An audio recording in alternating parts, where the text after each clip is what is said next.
स्वागत है फिर से आपका अपने YouTube चैनल स्टडी विथ वनी में। आज फिर से हम लोग घटना चक्र फिजिक्स के एक नए चैप्टर स्थूल पदार्थों के गुण की चर्चा करते हैं। तो आते हैं हम लोग अपने पहले प्रश्न पर।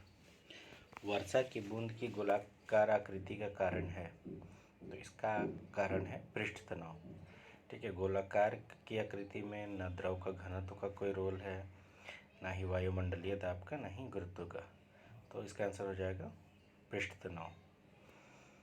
ठीक है, पृष्ठ तनाव के गुण के कारण किसी द्रव का स्वतंत्र पृष्ठ न्यूनतम क्षेत्रफल घेरने का प्रयास करता है। मतलब जो उसका जो कोई भी चीज़ जो है अपने फ्री स्टेट में जो जितना न्यूनतम जितना कम स्पेस घेरेगा वही उसका पृष्ठ तनाव के कारण वो होता है। तो अक्सर जो सबसे कम स्पेस जो अगर वो घेरेगा वो ये स्फेयर के शेप में ही रहेगा, मतलब गोलाकार शेप में रहेगा। दूसरा है कि पानी की बूंद गोलाकार होती हैं, तो इसका कारण है पृष्ठ तनाव। ठीक है, यहाँ पे कम तापमान, वायु प्रतिरोध, जल की श्यानता नहीं होगा।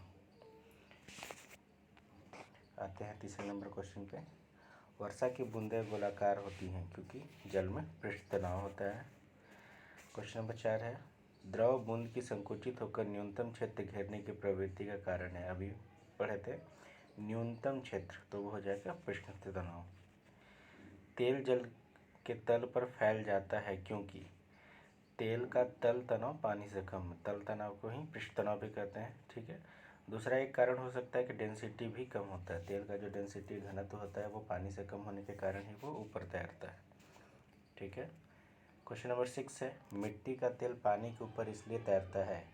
अभी इसके पहले ही क्वेश्चन में था, उसका घनत्व पानी से कम होता है। 7वां नंबर क्वेश्चन, साबुन के बुलबुले के अंदर का दाब। तो साबुन का बुलबुले का अंदर अक्सर हम लोग देखते हैं कि जो पानी का बुलबुला या साबुन का जो बुलबुला होता है वो ऊपर की ओर उठा हुआ है। तो ऊपर की ओर उठा हुआ, तो इससे हम लोग ये समझेंगे कि उसके अंदर जो प्रेशर है वो एटमॉस्फेरिक प्रेशर से ज़्यादा है, तभी वो प्रेशर देकर ऊपर की ओर उठा हुआ है। अगर वो कम रहता है तो वो फ्लैट होता है। तो फिगर को पहले विजुलाइज करेंगे कि वो ऊपर उठा हुआ है, मतलब अंदर का दाब अधिक होगा, इसलिए वो ऊपर की ओर उठा हुआ है।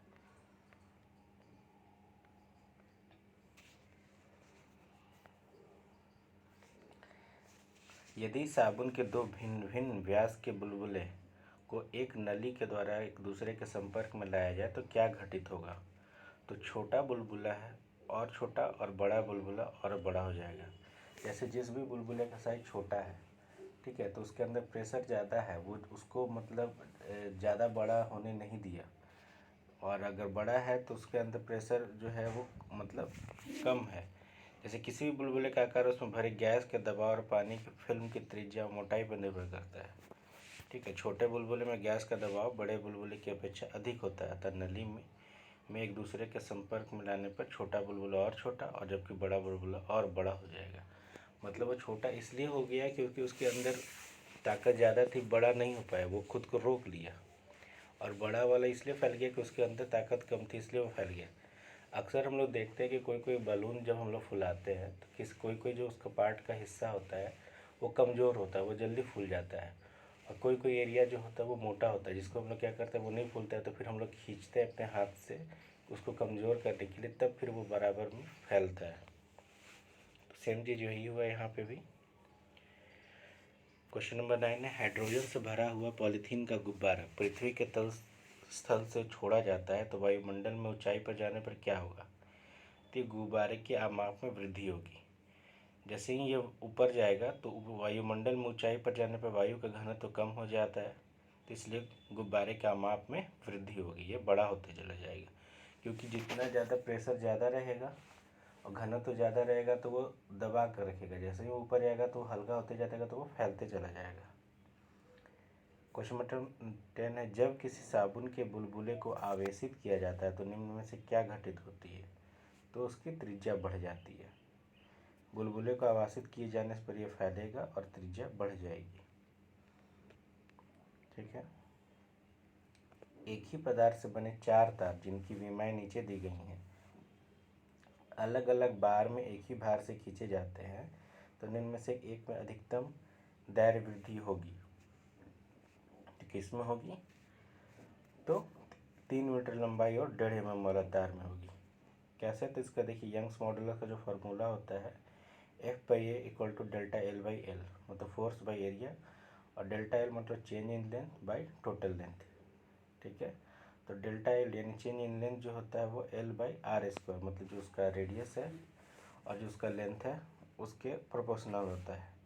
तो बाई ऑप्शन अगर हम लोग जाएंगे एक एक ऑप्शन को चेंज करके, तो किस में ज़्यादा होगा? तो 3 मीटर लेंथ हो गया, और जो मोटाई है वो 1.5 है। अगर डिवाइड करेंगे तो सबसे ज़्यादा जो डेल्टा एल होगा वो तीसरे नंबर के लिए आएगा, इसलिए आंसर इसका 3 होगा। क्वेश्चन नंबर 12 है, यदि केशिकत्व की परिघटना नहीं होती तो केरोसिन दीप का उपयोग मुश्किल हो जाता। ठीक है। दूसरा, कोई मृदु पेय का उपभोग करने के लिए स्ट्रॉ का प्रयोग नहीं कर पाता। तीसरा, स्याही सोख पत्र काम करने में विफल हो जाता। चौथा, बड़े पेड़ जिन्हें हम अपने चारों ओर देखते हैं पृथ्वी पर नहीं उगते। तो देखिए इसका आंसर जो होगा वो 2 नहीं होगा, बाकी 3 होगा, क्योंकि केरोसिन वाले मतलब लालटेन के लिए केशिकत्व का होना ज़रूरी है। मृदु पेय को पीने के लिए स्ट्रॉ, तो स्ट्रॉ डाल के हम अपने मुंह से खुद खींचते हैं, यहाँ पे केशिकत्व का कोई रोल नहीं है। ऐसा थोड़ी है कि हम लोग स्ट्रॉ डालें तो ये जूस जो है वो अपने आप ऊपर की ओर आ जाता है। जब तक हम लोग अपने मुंह से खुद नहीं खींचते तब तक नहीं आता है। ब्लॉटिंग पेपर में क्या है? ब्लॉटिंग पेपर या तौलिया जो भी हो हमारे अगर डालते हैं वो पानी को सोखता है, तो वो केशिकत्व के कारण होता है। बड़े पेड़ तो जाइलम फ्लोएम जो भी है, तो उसमें कोई ऐसा कोई मोटर नहीं लगा हुआ कि नीचे जड़ से पानी खींच के ऊपर ले जाएगा, वो केशिकत्व की प्रक्रिया पर ही काम करते हैं और नीचे के पानी को ऊपर करते हैं। केशिकत्व के साथ और भी है जो हम लोग आगे के क्वेश्चन में देखेंगे।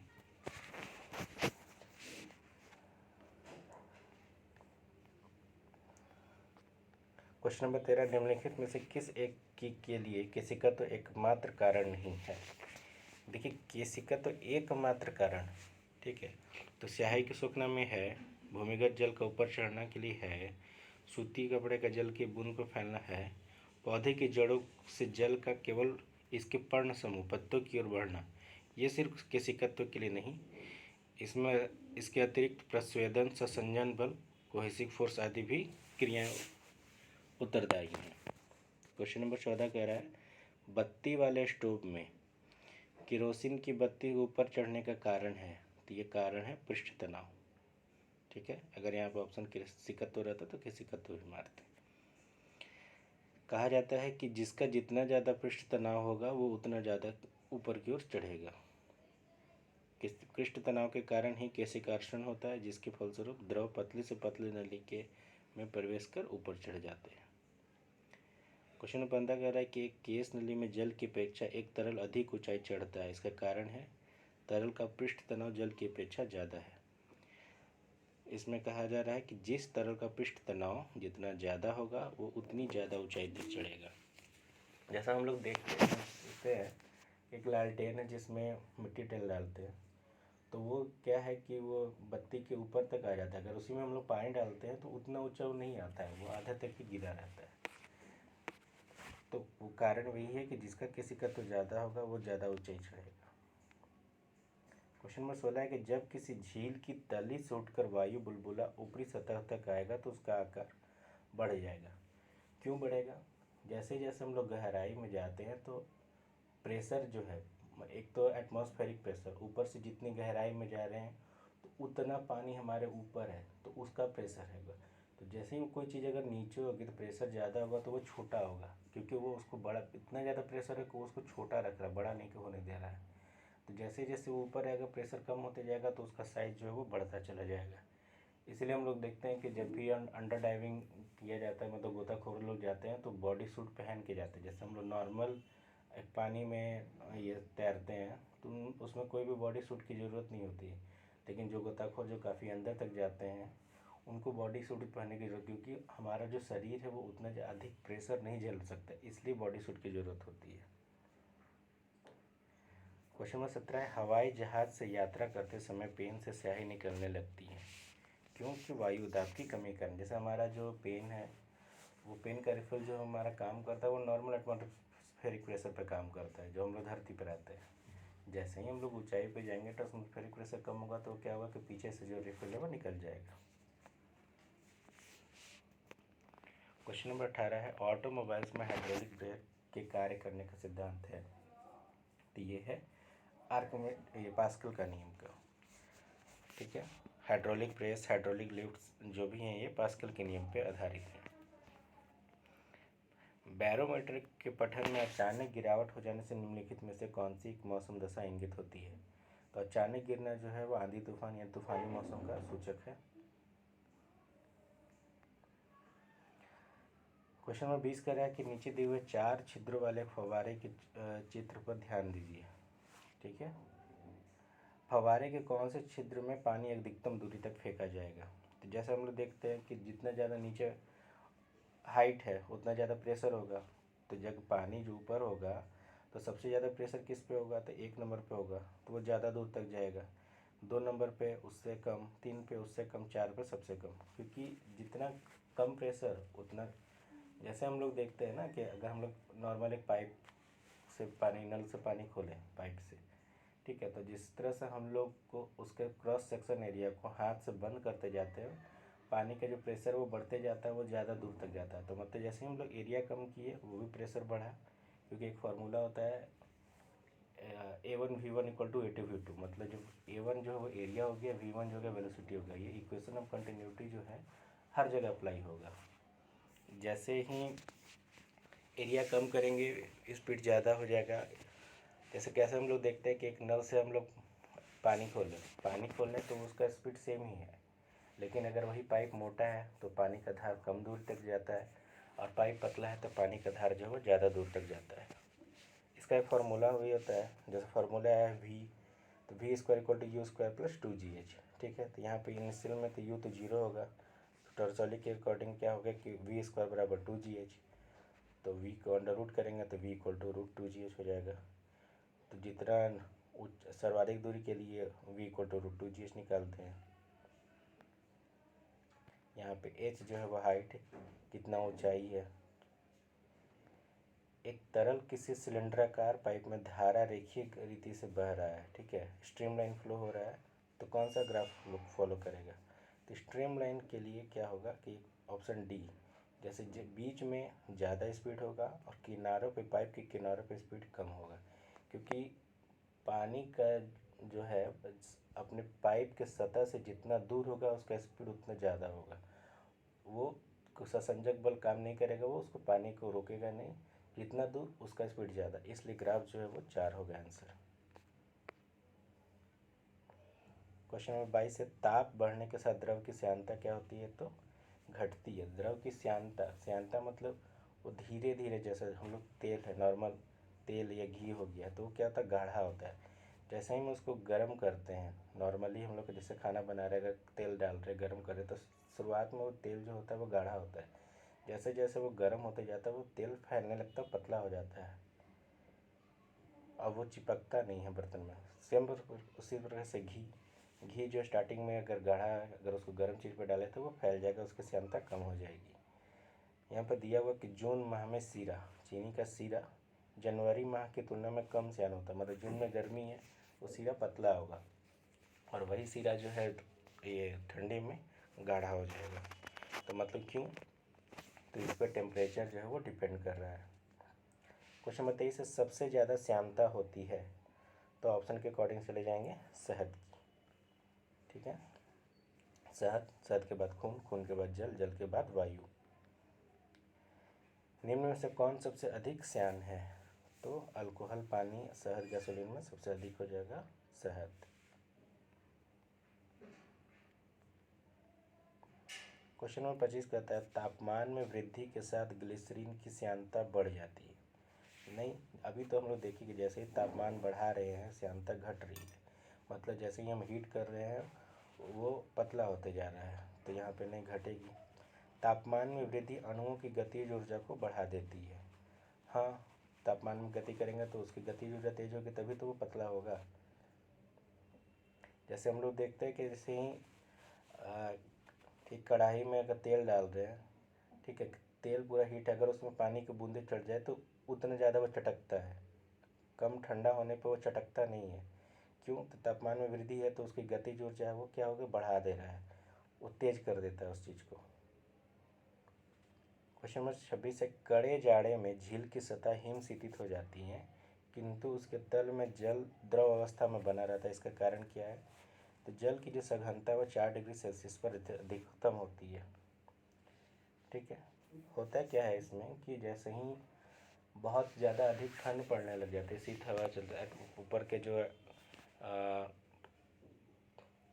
एटमॉस्फेरिक प्रेशर और जो ऊपर की हवा है, वायुमंडल है, वो ठंडी होती जाती है। तो ऊपर का जो सतह है वो क्या होता है, धीरे धीरे ठंडा होता है। जैसे ही ऊपर का सतह ठंडा होगा तो ऊपर का जो पानी है वो नीचे चला जाएगा।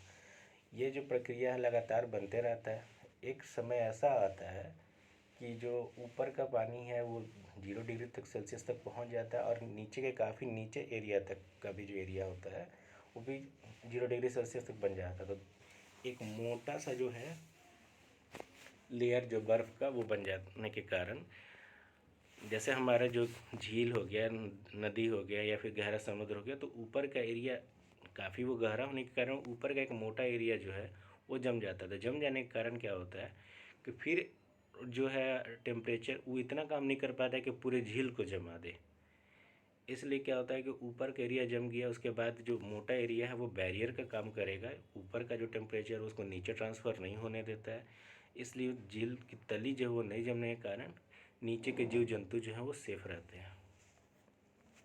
शीतकाल में जब झील की ऊपरी सतह का पानी बर्फ़ में बदल जाता है तो फिर भी जलीय जंतु जीवित रहते हैं। क्यों? क्योंकि वही है, पानी का घनत्व 4 डिग्री सेल्सियस पर सबसे अधिक होता है, जिससे बर्फ़ की सतह ऊपरी सतह में पानी जम रहा था, नीचे में नहीं जमता है। हाँ, आप लोग ये भी कह सकते हैं कि जैसे हम लोग फ्रिज में है तो पानी जम जाता है तो पूरा जम जाता है। तो असल में फ्रिज में जो पानी का जो लेयर होता है वो काफ़ी पतला होता है। यहाँ पे क्या है कि झील हो गया, समुद्र हो गया, नदी हो गया, वहाँ पे पानी काफ़ी ज़्यादा है। तो ऐसा नहीं होता है कि एटमॉस्फेरिक प्रेशर इतना ज़्यादा ठंडा हो जाए कि वो पूरा नीचे तक चला जाए। हाँ, अगर ऐसा होता है जहाँ पे गहराई झील की या नदी की कम होती है, वहाँ पूरा जम जाने के कारण वहाँ के जलीय जंतु मर जाते हैं, और ऐसा अधिकतर होता नहीं है। क्वेश्चन नंबर 28 से, बर्फ़ जमी झील के अंदर मछलियाँ जीवित रहती हैं क्योंकि झील की तली पर जल नहीं जम जाता। वस्तु की मात्रा बदलने पर अपरिवर्तित रहेगा, तो ये उसका घनत्व रहेगा। क्योंकि कोई भी चीज़ हम लोग लेंगे तो उसका आयतन बढ़ सकता है, भार बढ़ सकता है, द्रव्यमान बढ़ सकता है, पर घनत्व नहीं बदलेगा। जैसे कि अगर हम लोग पेट्रोल ले रहे हैं तो पेट्रोल ले रहे हैं तो अगर हम 5 लीटर ले, 1 लीटर ले या 10 लीटर ले, जितना भी ले, तो वजन बढ़ रहा है, आयतन बढ़ रहा है, वॉल्यूम बढ़ रहा है, द्रव्यमान बढ़ रहा है, पर उसका जो घनत्व वो सेम ही रहेगा। चाहे हम 1 ml ले, चाहे 1 लीटर ले, चाहे 10 लीटर ले, वो सेम ही रहने वाला है। ठीक है। क्वेश्चन नंबर 30 है, जल के आयतन में क्या परिवर्तन होगा यदि तापमान 9 डिग्री सेल्सियस से गिराकर 3 डिग्री सेल्सियस तक कर दिया जाता है? तो क्या होगा, आयतन पहले घटेगा बाद में बढ़ेगा। ठीक है। वॉल्यूम इक्वल टू होता है मास बाई डेंसिटी। क्यों होता है ऐसा, देखते हैं।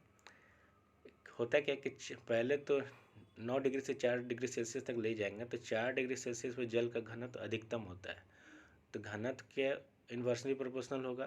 तो यानी यहाँ पे क्या होगा कि 4 डिग्री सेल्सियस पर घनत्व ज़्यादा होगा तो आयतन घटेगा। अभी बताए थे भी इन्वर्सली प्रोपोर्शनल टू डेंसिटी, तो घनत्व ज़्यादा तो आयतन घटेगा, और बाद में फिर क्या होगा, बाद में ये बढ़ जाएगा। क्वेश्चन नंबर 31 कह रहा है, 100 डिग्री सेल्सियस पर भाप और 100 डिग्री सेल्सियस पर उबलते जल में ऊष्मा की मात्रा एक समान होती नहीं, भाप में गुप्त ऊष्मा होती है। ठीक है। बर्फ़ की संगलन गुप्त ऊष्मा और जल की वाष्पन गुप्त ऊष्मा बराबर होती है नहीं, ये भी गलत है। बर्फ़ का जो गुप्त ऊष्मा होता है वो 80 कैलोरी पर केजी पर ग्राम होता है, और वाष्प का 540 कैलोरी या कहीं कहीं 536 कैलोरी पर ग्राम होता है। कहीं अगर जूल में पूछता है तो वो 22.6 × 10⁵ जूल पर केजी होता है। ठीक है। क्वेश्चन नंबर 3, वातानुकूलक में कक्ष वायु में वाष्पित्र कुंडली में ऊष्मा का निष्कर्षण होता है या द्रवणित्र कुंडली पर ऊष्मा का निरसन होता है? इनमें से कौन सा कथन सही है? तो ये केवल क्वेश्चन नंबर ऑप्शन नंबर 3 सही है, सिर्फ इसमें ही होता है।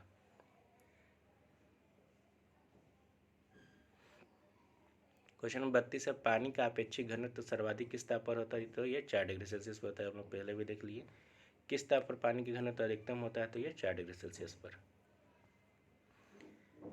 जल का अधिकतम घनत्व किस में होगा? तो 0 डिग्री सेल्सियस बराबर हो 273 केल्विन। तो यहाँ पर ऑप्शन के अकॉर्डिंग 273 + 4 यानी 277 केल्विन पे होगा। क्वेश्चन 35, यदि किसी गैस का आयतन 27 डिग्री सेल्सियस पर संपीड़ित मूल्य का आधा रह जाए तो किस ताप पर गर्म किया जाए कि पुनः मूल आयतन प्राप्त कर सके? मतलब बोल रहा है कि एक गैस है, उसका जो 27 डिग्री टेम्परेचर पे जो है, पहले जितना गैस था वो आधा हो गया, तो अब उस गैस को कितना हीट करेंगे कि वो फिर से अपना सेम स्थिति में आ जाए, उसका जो आयतन है, आयतन मतलब वॉल्यूम बढ़ जाए, फैल जाए। तो फार्मूला होता है V1T1 = V2T2, मतलब V1 पहला का वॉल्यूम, T1 किस टेम्परेचर पे और V2 दूसरा वॉल्यूम किस टेम्परेचर पे। ठीक है, तो यहाँ पे बोल रहा है कि V1 जो है वो आधा हो गया, ठीक, और V2 बोल रहा है कि वो फिर से पूरा हो जाए। T1 दिया हुआ है 273 + 27 डिग्री सेल्सियस बराबर 300 केल्विन। तो ऑप्शन के इसके अकॉर्डिंग जाएंगे, V/2/V = 300/T2, तो ये दोनों कट गया, तो T2 बराबर 300 × 2 यानी 600 केल्विन। तो 600 केल्विन का वैल्यू निकालने के लिए क्या करेंगे कि 273 से कर देंगे तो वो डिग्री सेल्सियस में आ जाएगा। तो बाई ऑप्शन 327 डिग्री सेल्सियस। किस नियम के अनुसार समान ताप और दाब पर सभी गैसों के निश्चित आयतन में अणुओं की संख्या समान होती है? तो ये होता है अवोगाड्रो के नियम के अकॉर्डिंग।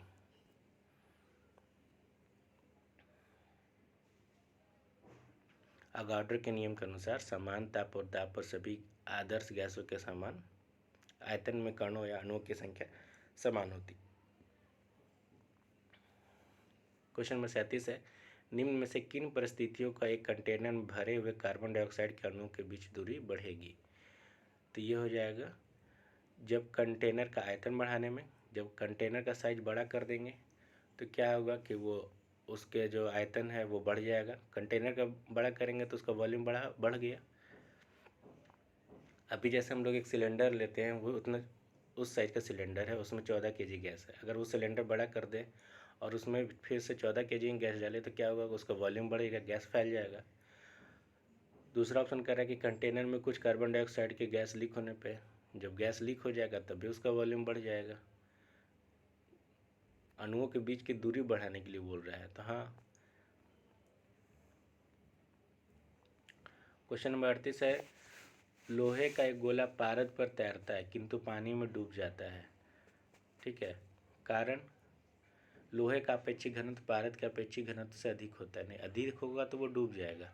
यहाँ पे तैरता है, तो तैरने के लिए क्या होना चाहिए, तो नहीं, लोहे का गोला पारद पर तैरता है क्योंकि इसका कम है, कम होने के कारण ही ये तैरता है, और पानी में डूब जाता है क्योंकि पानी से ये ज़्यादा होता है।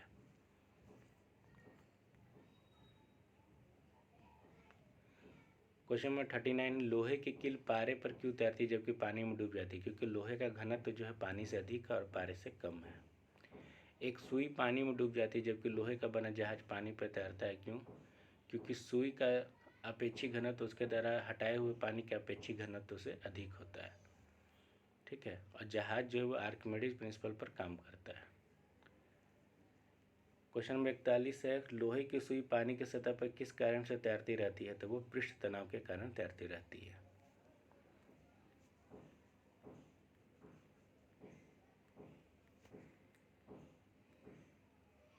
क्वेश्चन नंबर 42 है, जब कुएं से पानी की बाल्टी को ऊपर खींचते हैं तो हमें महसूस होता है कि बाल्टी, तो जब तक बाल्टी जो है वो पानी के अंदर रहता है तो हमें भार महसूस नहीं होता, लेकिन जैसे ही वो पानी की सतह से ऊपर हो जाती है तो एक्चुअल में पानी का वेट पता चलता है। क्योंकि क्या होता है कि जब तक पानी के अंदर है बाल्टी तब तक पानी अपने अंदर से फोर्स ऑफ बायंसी लगा रहा है, तो हमें उतना ज़्यादा ताकत लगाने की ज़रूरत नहीं पड़ती। जैसे ही वो पानी के ऊपर होता है तो फोर्स ऑफ बायंसी काम करना ख़त्म हो जाता है, तब हमें एक्चुअल में उसका जो भार है उतना हमें फोर्स लगाना पड़ता है।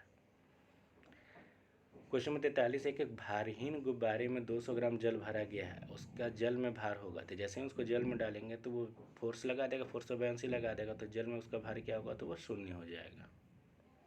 क्वेश्चन नंबर 44 है, बादलों के वायुमंडल में तैरने का कारण क्या है? तो उनका कम घनत्व होने के कारण ही वो तैरते हैं। क्वेश्चन 45 है, समुद्र में प्लवन करते हुए आइसबर्ग का कितना भाग समुद्र की सतह के ऊपर होता है? तो ऊपर में होता है 1/9, अंदर में होता है 8/9। वही अगर शुद्ध जल की बात किया जाए तो बर्फ़ जो है वो शुद्ध जल में 1/10 ऊपर की ओर होता है और 9/10 जो है वो होता है पानी के अंदर होता है। पानी के एक गिलास में बर्फ़ का टुकड़ा तैर रहा है। जब बर्फ़ पिघलती है तो पानी के स्तर पर क्या प्रभाव होगा? तो कुछ भी नहीं होगा। पानी का जितना स्तर है उतना ही होगा, क्योंकि जो बर्फ़ तैर रही है तो ऑलरेडी वो पानी का फोर्स ऑफ बाउंसी उसमें लगा हुआ, तो पानी का लेयर ऊपर उठा हुआ। जब पिघलेगा तो वो उतना ही रहेगा। क्वेश्चन नंबर 47 से बर्फ़ का एक टुकड़ा पानी से लबालब भरे बीकर में तैर रहा है। जब पूरी बर्फ़ पिघल जाए तब क्या होगा? तो जल स्तर नहीं बदलेगा।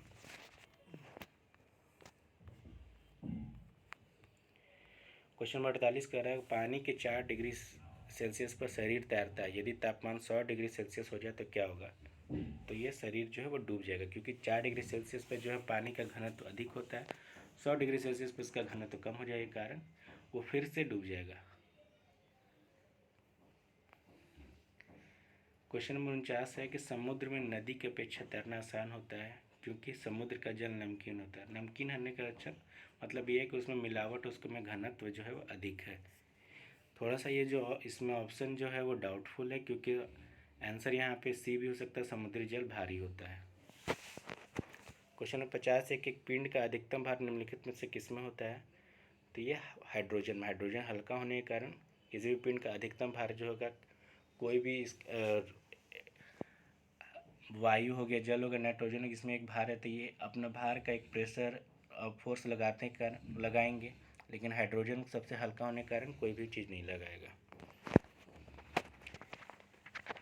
क्वेश्चन नंबर 51 है जब कोई जहाज नदी से सागर में घुसता है तो क्या होगा? तो वह कुछ ऊपर उठता है, क्योंकि समुद्र जो है वो समुद्र का डेंसिटी ज़्यादा है, वो फोर्स ज़्यादा लगाएगा, तो पानी में जितना है वो डूबा था। जैसे अभी हम लोग क्वेश्चन में देखे कि पानी शुद्ध जल में वो 9/10 पानी के अंदर रहता है, और ये समुद्री जल में 8/9, तो यानी कि क्या होगा? वो थोड़ा ऊपर उठेगा। क्वेश्चन नंबर 52 है कि यदि कोई जहाज नदी से निकलकर सागर में प्रवेश करता है तो कुछ ऊपर उठ जाता है। रीजन है सागर के जल का घनत्व नदी के जल के घनत्व से अधिक है, तो हाँ, ये दोनों सही है। ठीक है दोस्तों, आज के लिए इतना ही। आई होप कि आपको ये मेरा वीडियो पसंद आया होगा।